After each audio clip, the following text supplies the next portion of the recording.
Hello sa Moms, magandang araw. So today, naisipan ko ng ikat na ang ating Purple Delight na matagal ko na pinaplano. So itutuloy na natin.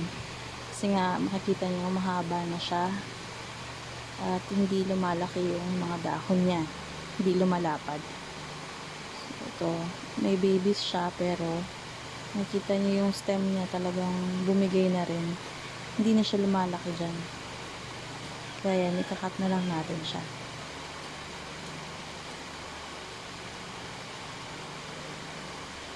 So to, ginugupit ko na lang. Pero itong stem na to, paghihiwalayin ko rin yung mga babies na yan kasi parang di healthy yung stem. Ito, ayoko sana silang gupitin pero kasi ayan, manipis lang kasi siya. Ito naman na stem na isa, gusto ko sana muna siyang antayin magka-babies kaya lang kasi masyado na siyang mahaba. Pangit na siya tignan doon sa pot. Ayan, naisip ko siya i-dip dito sa cinnamon.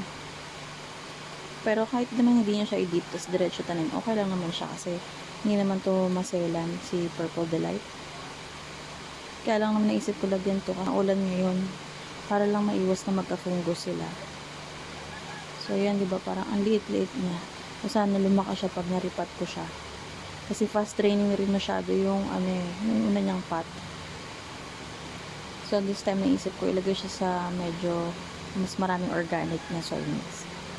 So yan, i-air dry lang natin yun. Dito naman, nakita ko yung isang stem niya, ng Purple Delight na to, na parang malusaw. Kasi diba nga umulan ng ilang araw, tapos medyo malamig, tapos basa sila, and then after nun, biglang naman ng araw, sumikat. So, tirik na tirik. Parang nag-summer ulit. Kaya siguro hindi nila kinaya. Pero ito, bala ko itutusok na lang siya dyan. Kung makikita nyo sa video, parang may mga sunburn sila. At saka pumutla.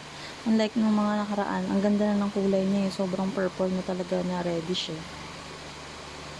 Kaya siguro nabigla nga sa araw. Itong baby, okay naman. Ito na lang yung natitira yan. Yung trailing na yan. Medyo maputla rin.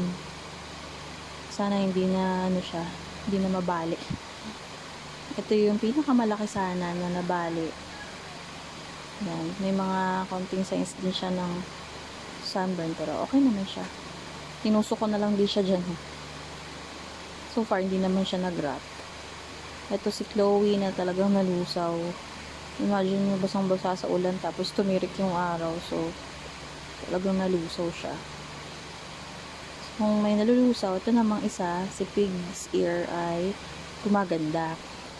Sa taas kasi totoo nakalagay dati. Dito sa taas namin. Pansin ko, hindi naman siya nag-stretch kasi dito sa amin may bubong siya. Pero hindi naman sila nag-evaluate kasi nga siguro mainit. Kaya lang, hindi din siya nagkakaroon ng new growth. Pero dito, pansin nyo, nung nilabas ko siya at pinaulanan ko, may new growth na siya. At sana tuloy-tuloy na.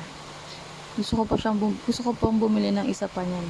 Yung medyo malago naman. Kasi parang ang ganda niya. Tapos nagre-red din yung tips niyan. Sana magtagal pa siya sa akin. Yan, dami ng new growth, diba? Ito naman yung Purple Delight ko na from leaf propagation. So, ang ganda nila dyan kasi naka bright shaded lang sila. Yan din. Ang ganda ng kulay.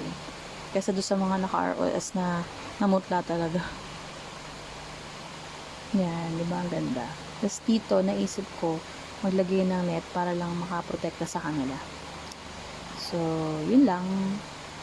Update lang. Thank you for watching. Susunod ulit. Bye! Paalam po!